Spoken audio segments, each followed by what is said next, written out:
नमस्कार, स्वागत है आप सभी का योर स्टॉक में और मैं हूं आपके साथ कविता थपलियाल और मेरे साथ मेरे सहयोगी प्रशांत पांडे और यशिशा भी हैं और अगले 1 घंटे हम तीनों मिलकर जो है आपके स्टॉक स्पेसिफिक सवालों के जवाब देंगे क्योंकि हफ्ते की शुरुआत है और ये हफ्ता काफ़ी बड़ा और अहम रहने वाला है।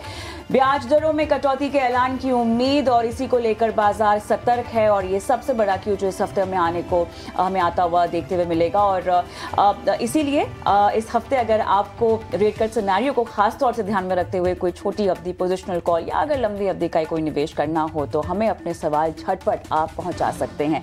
सवाल पूछने का तरीका बेहद आसान है। आपके स्क्रीन पे एक नंबर जो है वो फ्लैश होगा। जी हाँ, यहाँ पर आप व्हाट्सएप भी कर सकते हैं और एसएमएस के जरिए भी अपने सवाल हमसे पूछ सकते हैं। सोशल मीडिया प्लेटफॉर्म्स पर क्योंकि हम लाइव हैं इस वक्त और आपके सवाल खासतौर से यूट्यूब पर आप जो पोस्ट करते हैं कमेंट बॉक्स में वहाँ से हम हमारे शो में शामिल करते हैं। सवाल पूछने का तरीका आपको बता दिया है, लेकिन अगर डिटेल्स के लिहाज से हम देखें तो आप अपने सवालों में स्टॉक का स्पेसिफिक नाम डाल दें, किस भाव पे आपने खरीदा है, कब तक आप उसमें रहना चाहते हैं। अगर कुछ जानकारी हमें दे देंगे तो हमारे एक्सपर्ट्स आपको सीधी और सटीक सलाह देंगे आपके व्यू के लिहाज से और आपकी मंशा के लिहाज से। हमारे साथ आज आपके तमाम सवालों के जवाब देने के लिए जुड़ गए हैं जीएम फाइनेंशियल के तेजस शाह और एसएमसी ग्लोबल के सौरभ जैन। आप दोनों का स्वागत है इस खास पेशकश में। झटपट बाजार का एक चेक और उसके बाद हमारे आज के मेहमानों से जुड़ेंगे और उनसे बाजार का मोमेंटम जो कि हफ्ते के पहले कारोबारी दिन बनता हुआ दिखाई दे रहा है इस पर विस्तार से बात करेंगे। 25,400 के ऊपर निफ्टी बना हुआ है 1/4% की तेजी के साथ, लेकिन मोमेंटम यहां पर तेजी का 162 अंकों की तेजी के साथ सेंसेक्स यहां पर भी 1/4% की तेजी। बैंक निफ्टी आप देखिए लगभग 180 अंकों के पार यहां पर 52,119 के लेवल्स हमें आते हुए दिखाई दे रहे हैं। मार्केट ब्रेथ के लिहाज से अगर हम देखें तो एडवांस डिक्लाइंस 1384 और 1112 डिक्लाइंस हमें नसीब में आते हुए दिखाई दे रहे हैं। ओवरऑल आज थोड़ा सा लाल निशान पे कारोबार एफएमसीजी काउंटर्स पे होता हुआ दिखाई दे रहा है क्योंकि ये स्टॉक्स पे ये एक न्यू स्पेसिफिक मूवमेंट जो हमें इंपोर्ट ड्यूटी के चलते दिखाई दे रही है इन स्टॉक्स में कमजोरी, लेकिन पीएसयू और खासतौर से पीएसयू बैंक में हम देख रहे हैं कि लगातार एक जो मोमेंटम है तेजी का वो बनता हुआ दिखाई दे रहा है। इनफैक्ट रेट कट ट्रिगर्स के चलते रेट सेंसिटिव तमाम सेक्टर्स और स्टॉक्स में हम एक तेजी आते हुए देखेंगे तो पीएसयू बैंक हो गया। अगर हम रियल्टी को भी देखें तो यहाँ पर भी तेजी का अच्छा खासा मोमेंटम बना हुआ है। आज के सत्र में हम देख रहे हैं कि मेटल काउंटर्स भी अच्छा खासा कारोबार करते हुए दिखाई दे रहे हैं। टॉप गेनर्स झटपट आपकी स्क्रीन पर लेकर आते हैं जो इस घंटे के फिलहाल दिखाई दे रहे हैं। निफ्टी में कोटक बैंक, एम&एम, NTPC, L and T, Shriram finance, JSW steel जैसे कुछ काउंटर्स है जहां पर 1 से 1.25% तक की तेजी हमें आती हुई दिखाई दे रही है। लूजर्स में Bajaj finance, HUL, Bajaj Finserv, Britannia, SBI life, coal India, Infosys जैसे कुछ काउंटर्स हैं जहां पर हम देख रहे हैं कि कमजोरी के साथ कारोबार हो रहा है। बजाज फाइनेंस, एचयूएल में और बजाज फिनसर्व में 2% या उससे पार तक की कमजोरी हमें फिलहाल आती हुई दिखाई दे रही है। दोनों मेहमानों से जुड़ते हैं और एक एक बाजार का टेक लेते हैं और उसके बाद झटपट हमारे आज के दर्शकों को शो में जोड़ेंगे। और राइट तेजस, आपके पास आऊंगी क्योंकि लेवल स्पेसिफिक सवाल का जवाब आप ही देंगे। तो अब बताइए, कंफर्टेबली मान सकते हैं कि 25,400 और आने वाले कारोबारी घंटों में हम 25,500 के ऊपर भी जाता हुआ देखेंगे? गुड मॉर्निंग आपको और सभी दर्शकों को मेरा नमस्कार। निफ्टी की हम बात करें तो निफ्टी में हम एक स्पेक्टेकुलर रैली देखी थी थर्सडे के सेशन में। उसके बाद निफ्टी फ्राइडे के सेशन में थोड़ा कंसोलिडेट कर रहा है। आज के सत्र में भी हमें लग रहा है कि थोड़ा निफ्टी और कंसोलिडेट कर सकता है 1 और 2 दिन, बट जो ओवरऑल चार्ट स्ट्रक्चर है वो काफी स्ट्रांग है और बेहतरीन है। इमीडिएट बेसिस पे सपोर्ट है निफ्टी में 25,350 के करीबन, उसके नीचे जो बेस बन रहा है वो करीबन बन रहा है 25,200 का लेवल। तो जब तक ये दोनों सपोर्ट लेवल इंटैक्ट है हमें लग रहा है कि निफ्टी ऊपर में 25,500 से लेके 25,550 के लेवल भी छू सकता है और वो लेवल अगर सरपास करता है तो निफ्टी 25,800 तक भी जा सकता है। बैंक निफ्टी की बात करें तो बैंक निफ्टी में तो फ्रेश ब्रेकआउट अभी आया है। निफ्टी ने अपना ऑल टाइम हाई बना दिया है, बट बैंक निफ्टी अभी भी उसका जो previous all time high level है उससे 3% नीचे है। तो बैंक निफ्टी में अभी रिसेंटली जो इसका प्रीवियस स्विंग हाई था वो रिसेंटली सरपास किया है थर्सडे के सेशन में। तो हमें लग रहा है कि बैंक निफ्टी आने वाले दिनों में निफ्टी को लीड कर सकता है और उसमें कोई भी हल्की सी गिरावट आती है तो बाय ऑन डिप्स की रणनीति रखनी चाहिए। 51,900 का इमीडिएट बेसिस पे सपोर्ट है, और जो बेस है वो करीबन 51,300 से लेके 51,500 के करीबन है। तो जब भी कोई गिरावट आती है तो बाई करना चाहिए। हमें लग रहा है बैंक निफ्टी अगर हफ्ते या 10 दिन का व्यू रहेगा तो इसका जो previous all time high level था 53,350 का, वो स्तर भी छू सकता है, और वो सरपास किया तो 54,000 के लेवल भी देख सकते हैं मंथ एंड के टाइम होराइजन से। ठीक है, तो ये है इंडेक्स पर रणनीति तेजस जी की तरफ से आपको मिलती हुई। चलिए बढ़ते हैं आगे और पहले कॉलर को अपने साथ शामिल करते हैं। हमारे साथ राहुल यादव हैं लखनऊ से इस वक्त। राहुल गुड मॉर्निंग, बताइए किस स्टॉक पे आपका सवाल है? Good morning sir, Rahul Yadav बोल रहा हूँ लखनऊ से। जी जी, बताएं किस स्टॉक पे आपका सवाल है? सर मेरा पारस डिफेंस से रिलेटेड क्वेश्चन है सर। मैंने इसे लिया था 1522 रुपए पे, 5 शेयर है मेरे पास। अच्छा, जुलाई के आसपास की खरीद है आपकी? जून जुलाई? ये सर जून की खरीद है। ठीक है ठीक है ठीक है, तो थोड़ा ऊपरी स्तरों पर आपकी खरीदारी है। वैसे तो डिफेंस शेयरों का बड़ा अग्रणी शेयर है पारस डिफेंस, लेकिन थोड़ा ऊपरी स्तरों पर इनकी खरीदारी, और ऊपरी स्तर पर क्या कहें, ये ऑलमोस्ट 52 वीक हाई के थोड़े ही पास हमें इनकी खरीदारी दिख रही है। सौरभ, मैं आपके पास आना चाहूँगा। पारस डिफेंस इन्होंने उन स्तरों पर खरीदारी की जब हम डिफेंस शेयरों में एक शानदार रैली देख रहे थे, और अगर हम इस वक्त देखें तो इनके भाव से काफ़ी नीचे स्टॉक 1522 की इनकी खरीद है। क्या रणनीति अपनानी होगी डिफेंस शेयरों पर? पूरा नजरिया दीजिए, कैसा लग रहा है पारस डिफेंस आपको? देखिए, काफी छोटी कंपनी है और एक्सपेक्टेशंस के ऊपर कंपनी का स्टॉक काफी अच्छा परफॉर्म किया। डिफेंस क्षेत्र में जिस तरह से हमने पिछले 2-3 साल में तेजी देखी, उसी लिहाज से पारस डिफेंस भी खूब चला है। तकरीबन 4400 करोड़ की मार्केट कैप है। अभी रेवेन्यू कंपनी का कुछ भी नहीं आता, तकरीबन साल का 300-400 करोड़ का रेवेन्यू करती है। एक्सपेक्टेशंस बहुत है, कुछ ऑर्डर बुक भी अच्छी है, लेकिन एट द सेम टाइम्स महंगा बहुत है। इसीलिए शायद वैल्यूएशंस के चलते ही जो डिफेंस क्षेत्र में हो गया था कि हम देख रहे हैं पिछले कुछ दिनों में 20-25% का करेक्शन तकरीबन सभी स्टॉक्स में आया है। मैं समझता हूं कि इन्हें लंबे समय के लिए यहाँ पर तैयार रहना पड़ेगा, 2 से 3 साल के लिए इन्हें होल्ड करना पड़ेगा। यहाँ पर मैं एवरेज की सलाह बिल्कुल नहीं दूंगा। आप लंबे समय के लिए रख सकते हैं तो बिल्कुल होल्ड कीजिए। तो लंबे समय तक आप होल्ड कर सकते हैं, तो होल्ड करने की सलाह पारस डिफेंस पर। आगे बढ़ते हैं और मोहम्मद आयूब अब हमारे साथ जुड़ चुके हैं फोन लाइन पर। गुड मॉर्निंग, बताएं कौन से स्टॉक पर राय लेना चाहेंगे? हाँ, जोमेटो पे है मैडम, जोमेटो पे। ओके, कितने शेयर है आपके पास? हमारे पास 550 है। ओके, कौन से रेट पर खरीदे थे? अभी वो 130 समथिंग है। ठीक है, तो स्टॉक अभी तो 270 के आसपास है, तो अच्छा मुनाफा इस पोजीशन पर आपको है। और कितने समय तक होल्ड कर सकते हैं? मैम हाँ, मैं यही पूछना चाह रहा हूँ कि इसमें प्रॉफिट बुकिंग किया जाए या हम इसको चाहते हैं 2 साल 3 साल और हम रखना? ठीक है, 2 से 3 साल का टाइम होराइजन होगा। सौरभ, आपसे पूछना चाहूंगी फंडामेंटल्स पर जोमेटो पर क्या राय रहेगी? 133 रुपए प्रति शेयर के दाम पर उन्होंने खरीदे थे और 2 से 3 साल का टाइम होराइजन है उनका। EBITDA पॉजिटिव पिछले 3-4 क्वार्टर पहले ही हो गई थी और धीरे धीरे हम देख रहे हैं कि अभी प्रॉफिटेबिलिटी की तरफ बढ़ रही है। दूसरी ओर जो इन्होंने ब्लिंकिट का एक्विजिशन किया था, वहां पर भी कंपनी काफी ऑप्टिमिस्टिक है और जीएमवी का जो कंपनी के ग्रोथ प्रोजेक्शंस है वो काफी अच्छे हैं और ब्लिंकिट भी प्रॉफिटेबल होने वाला है। देखिए, बाजार तो ओवरऑल महंगा ही है, वैल्यूएशन भी महंगी है, लेकिन जो आउटलुक है वो कंपनी का अच्छा लगता है, क्योंकि इनका जो आउटलुक है होल्ड करने के लिए वो 2 से 3 साल का है। तो मेरी सलाह ये रहेगी कि आप होल्ड करें, और अगर आप पार्शियली प्रॉफिट बुक करना चाहते भी हैं तो मैं समझता हूँ 30% आप बुक कर सकते हैं। चलिए, तो अगर प्रॉफिट बुक करने की मंशा है तो पार्शली आप कर सकते हैं ऑलमोस्ट 30%, वरना लंबी अवधि के लिहाज से सौरभ के मुताबिक आपको रुके रहना चाहिए। आगे बढ़ते हैं। व्हाट्सएप के जरिए निधि पाठक का मैं एक सवाल लूंगी। फोन लाइन पर हमारे साथ नहीं है, इसीलिए हम शॉर्ट टर्म या नो टर्म आउटलुक ही लेंगे। तेजस, इनके 3 स्टॉक्स पे सवाल हैं। ITC 234 पे लिया हुआ है, टाटा मोटर्स 124, अदानी एंटरप्राइजेस 3450। सो शुरुआत करते हैं ITC से। मुनाफा हो रहा है यहाँ पर इनको, अब बताइए क्या पार्ट प्रॉफिट बुक कर लिया जाए? मेरे हिसाब से इसमें 50% प्रॉफिट बुक कर सकते हैं, बट ओवरऑल चार्ट स्ट्रक्चर अभी भी स्ट्रांग है, बेहतरीन है। नीचे में जो सपोर्ट बैठ रहा है वो करीबन 495 का है और उसके नीचे पोजिशनल सपोर्ट 485 का है। तो जब तक ये दोनों सपोर्ट लेवल इंटैक्ट है, मुझे लग रहा है कि ये 550 तक भी जा सकता है। तो 50% प्रॉफिट बुक करने की सलाह रहेगी और रिमेनिंग 50% वो 485 के ट्रेलिंग स्टॉप लॉस से होल्ड कर सकते हैं। टाटा मोटर्स की बात करें तो टाटा मोटर्स में थोड़ा चार्ट स्ट्रक्चर वीक हो गया है, तो मेरे हिसाब से यहाँ से कोई उछाल मिलता है उनको 40 या 1050 के हिसाब से, तो इसमें से एग्जिट करना चाहिए। अगर इनका नजरिया शॉर्ट टर्म का है तो लॉन्ग टर्म का नजरिया रहेगा तो होल्ड कर सकते हैं। बट इमीडिएट बेसिस पे मुझे लग रहा है टाटा मोटर्स में थोड़ा दबाव रहेगा और स्टॉक नीचे में एक बार तो तेजस टाटा मोटर्स में तो ये कह रही है, तेजस टाटा मोटर्स में तो 124 की खरीद है, इसमें तो बम्पर मुनाफा है, तो पूरा मुनाफा बांध लें। मेरे हिसाब से देखिए इनका लॉन्ग टर्म का नजरिया है तो 50% बुक करें, और अगर शॉर्ट टर्म का नजरिया है तो 100% बुक कर सकते हैं। ऑलराइट, अदानी एंटरप्राइजेस 3450 इनकी बाइंग प्राइस है। अदानी एंटरप्राइज अभी जो इनका जो चार्ट स्ट्रक्चर है वो अभी साइडवेज कंसोलिडेशन में स्टॉक है, कोई मेजर अपमूव या डाउन मूव है नहीं।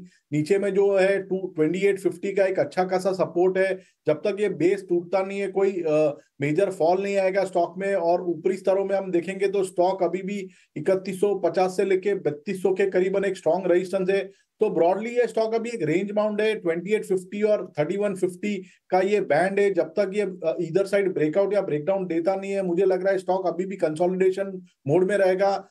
जो लेवल्स मैंने बताए हैं 2850 और 3150 का, अगर इधर साइड ब्रेकआउट आता है तो हम 10% की मूव देख सकते हैं वो डायरेक्शन में। ठीक है, तो ये है नजरिया आपके स्टॉक पर, अहम रणनीति आपको मिलती हुई तेजस जी की तरफ से। चलिए बढ़ते हैं आगे। गौतम अदानी के नेतृत्व में तेजी से बढ़ रहे अदानी ग्रुप का लोहा पूरी दुनिया मान चुकी है। अदानी ग्रुप की 8 कंपनियों ने टाइम की वर्ल्ड बेस्ट कंपनियों की लिस्ट में जगह बनाई है। टाइम के इस प्रतिष्ठित लिस्ट में दुनिया भर की 1000 कंपनियां शामिल की गई। अदानी ग्रुप को कर्मचारियों की संतुष्टि, रेवेन्यू ग्रोथ और बिजनेस की स्थिरता में बेहतरीन प्रदर्शन करने की वजह से टाइम की इस लिस्ट में जगह दी गई। टाइम मैगजीन ने यह लिस्ट स्टैटिस्टा के सहयोग से तैयार की है। अदानी ग्रुप ने अपने बयान में कहा है कि टाइम की लिस्ट में शामिल होना उनके लिए गर्व का पल है। बता दें कि टाइम ने यह सर्वे 50 देशों में किया। इसके तहत 1,70,000 कंपनियों को अलग अलग जो पैमाने थे उन पर परखा गया। इसमें काम करने की परिस्थितियां, सैलरी और कंपनी की छवि जैसे कई अहम पॉइंट्स शामिल रहे। इसमें सिर्फ उन्हीं कंपनियों को जगह दी गई जिनका रेवेन्यू साल 2023 में $10 करोड़ से ज्यादा रहा। साथ ही 2021 से 2023 के बीच जिन्होंने बेहतरीन ग्रोथ दिखाई। का दिन बाजार की मजबूती के बेहतरीन संकेत का गवाही है। जी हाँ, आप देखिए निफ्टी लगातार 25,400 के ऊपर इस वक्त टिकने में कामयाब। वहीं बैंक निफ्टी में देखें तो लगभग 200 अंकों की तेजी हम देख पा रहे हैं। 52,120 के आसपास इस वक्त बैंक निफ्टी नजर आता हुआ। सेंसेक्स में भी लगभग 150 अंकों की तेजी आप देख पा रहे हैं। 83,000 के ऊपर इस वक्त सेंसेक्स बना हुआ है। चलिए अब आपके सामने लेकर आते हैं अपना खास सेगमेंट ऑप्शंस के चैंपियन।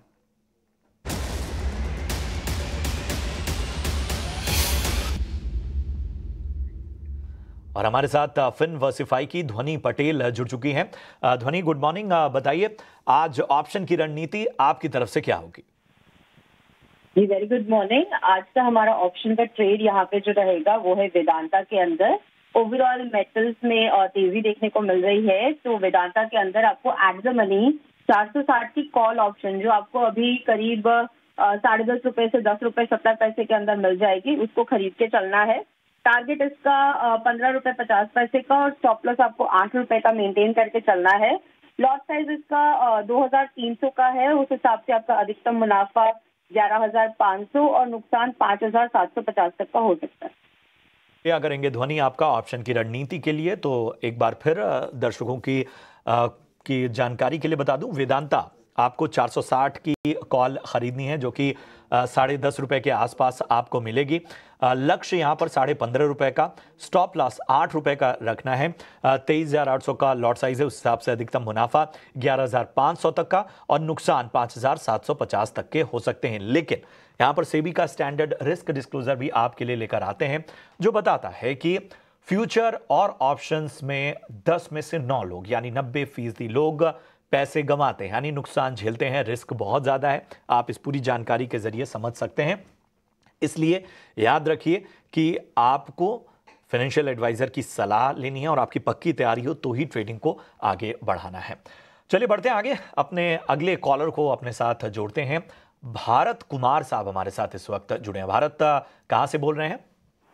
मैं आनंद से बोल रहा हूँ। गुजरात, आनंद जी। हाँ, बताइए किस तरह से मदद की जाए आपकी?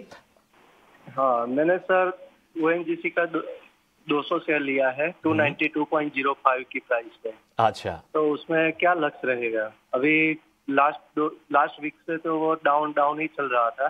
ठीक है, ठीक है। तो हमें ये भी बता दीजिए कितना समय दे सकते हैं आप?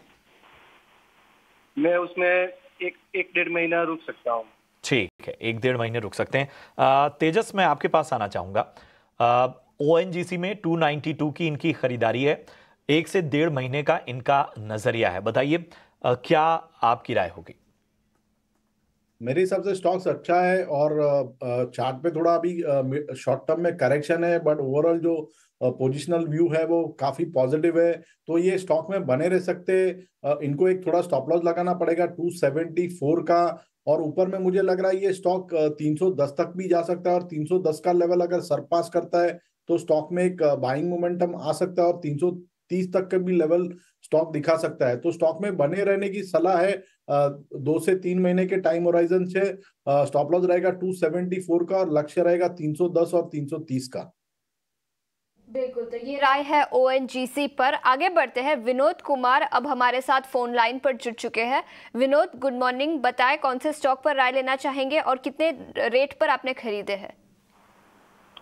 ये BL पे है मैडम। मैंने एवरेज 300 शेयर है, एवरेज प्राइस अराउंड 280 का है मेरा। ओके, और कितने समय तक होल्ड कर सकते हैं इसको? 1 ईयर के लिए होल्ड करने का अभी विचार है, उसी पे थोड़ा एडवाइस चाहता था मैडम। ठीक है, 1 साल तक होल्ड कर सकते हैं। BEL 300 शेयर है, 280 रुपए प्रति शेयर के दाम पर खरीदे हैं। तेजस, क्या राय रहेगी? 280 का परचेज प्राइस है उनका। देखिए, BEL का जो चार्ट स्ट्रक्चर है थोड़ा अभी साइडवेज और नेगेटिव है। मेरे हिसाब से अगर इनका 1 साल का नजरिया है तो इनको एक पोजिशनल स्टॉप लॉस रखना पड़ेगा 250 के करीबन, जो उसकी 200 डे मूविंग एवरेज है, और ऊपर में जो रेजिस्टेंस बैठ रहा है वो करीबन 310 के करीबन है, और वो सरपास किया तो 326 तक के भी लेवल देख सकते हैं। तो 1 साल के नजरिए से होल्ड कर सकते हैं 250 के स्टॉप लॉस के साथ। चलिए आगे बढ़ते हैं और एक अहम खबर की ओर रुख करते हैं। खाने के तेलों पर इंपोर्ट ड्यूटी बढ़ने से HUL, गोदरेज कंज्यूमर जैसे FMCG कंपनियों के शेयरों पर दबाव देखा जा रहा है, और ये किस तरह से दबाव गहरा सकता है, क्या कुछ खबर निकल कर आ रही है? हमारे सहयोगी विश्व मोहन हमारे साथ जुड़ गए हैं। विश्व मोहन, बताइए, स्टॉक स्पेसिफिक मूवमेंट तो हम देख रहे हैं जो कि कमजोरी की ओर है। बिल्कुल सही बात है, क्योंकि जो ड्यूटी बढ़ने की वजह से उनके जो इंपोर्ट अगर महंगा होगा तो उनके लिए जो रॉ मटेरियल के जो कॉस्ट है वो ज़्यादा हो जाता है। इस वजह से FMCG कंपनियों के लिए ये नुकसान की खबर है। अगर आप ड्यूटी की बात करें तो बेसिक इंपोर्ट ड्यूटी जो क्रूड पाम तेल, क्रूड सोयाबीन और क्रूड सनफ्लावर ऑयल पे import duty, basic import duty 0 थी, लेकिन AIDC जो एग्री इंफ्रा डेवलपमेंट सेस थे वो लगा के उन पे 5.5% के आसपास की ड्यूटी थी। तो अब 20% ड्यूटी बढ़ाई गई है। अब इफेक्टिव ड्यूटी क्रूड सनफ्लावर, सोया और पाम पर ये ड्यूटी 27.5% हो गई है। वहीं रिफाइंड पर ये ड्यूटी बढ़कर 35% से भी ज़्यादा हो गई, 35.75% हो गई है। तो ये उन कंपनियों के लिए जिनके रॉ मटेरियल में जिनका इस्तेमाल होता है क्रूड पाम का, उनके लिए तो ये निगेटिव खबर है। लेकिन किसानों के लिहाज से देखें तो ये काफ़ी अच्छी खबर है, क्योंकि किसान लंबे समय से ये इसकी मांग कर रहे थे कि ड्यूटी को बढ़ाया जाए। अब सोयाबीन का अराइवल सीजन आ रहा है अक्टूबर से, ऐसे में भाव MSP के भी नीचे आ गया था। सरकार ने तो MSP पे खरीदारी शुरू करने का ऐलान कर दिया था, लेकिन जब इंटरनेशनल मार्केट में इतना सस्ता इंपोर्ट होगा तो डेफिनेटली उसका असर के भाव पर होगा। और आगे की जो बुआई होती, चाहे वो सरसों को लेकर बुआई होती रबी सीजन में, उसकी खेती पर भी असर होता। तो यहाँ पर ग्राउंडनट के किसान, सोयाबीन के किसान और आगे के सीजन के लिए सरसों के किसानों के लिए अच्छी खबर है। दूसरी अच्छी बात यह है कि ड्यूटी बढ़ने से हो सकता है कि रिफाइंड का इंपोर्ट कम हो, क्रूड पाम, क्रूड सोयाबीन और क्रूड सनफ्लावर ऑयल का ज़्यादा यहाँ पर इंपोर्ट हो। तो यहाँ पर रिफाइनर्स के काम जो बंद पड़ गए थे उनके काम में तेजी आएगी। तो ये एक अच्छी रिफाइनर्स के लिए अच्छी खबर है, साथ ही किसानों के लिए अच्छी खबर है। लेकिन जिनके रॉ मटेरियल में जिनका इस्तेमाल यहाँ पर क्रूड तेल का होता है, जिसमें पाम का ज़्यादा इस्तेमाल कंज्यूमर जितनी भी FMCG कंपनियाँ हैं वो करती हैं, उनके लिए ये निगेटिव खबर है। राइट विश्व मोहन, धन्यवाद पूरी खबर समझाने के लिए और इसका इम्पैक्ट किस तरह से पड़ेगा ये बात पर बारीकी से अपनी समझाइश देने के लिए। एक झटपट एफएमसीजी कंपनियों पर इस इम्पैक्ट को हम कितना और गहरा होता हुआ देखेंगे, जान लेते हैं हमारे एक्सपर्ट से, उसके बाद शो को समाप्त करने का समय भी हो जाएगा। तो सौरभ, क्लियरली एफएमसीजी पर हम दबाव देख रहे हैं इस खबर के चलते, लेकिन हमें साथ ही अब ये कंसिडर करना होगा कि ये एक ऐसा सेक्टर भी है जो कि एक मोमेंटम तेज़ी का भी पकड़े हुए है। इस खबर का इम्पैक्ट हमें कब तक पड़ता हुआ दिखाई देगा और फिलहाल क्या कमज़ोरी है, तो क्या कोई अट्रैक्टिव लेवल्स खरीदारी के लिहाज से बनते हुए दिखाई दे रहे हैं?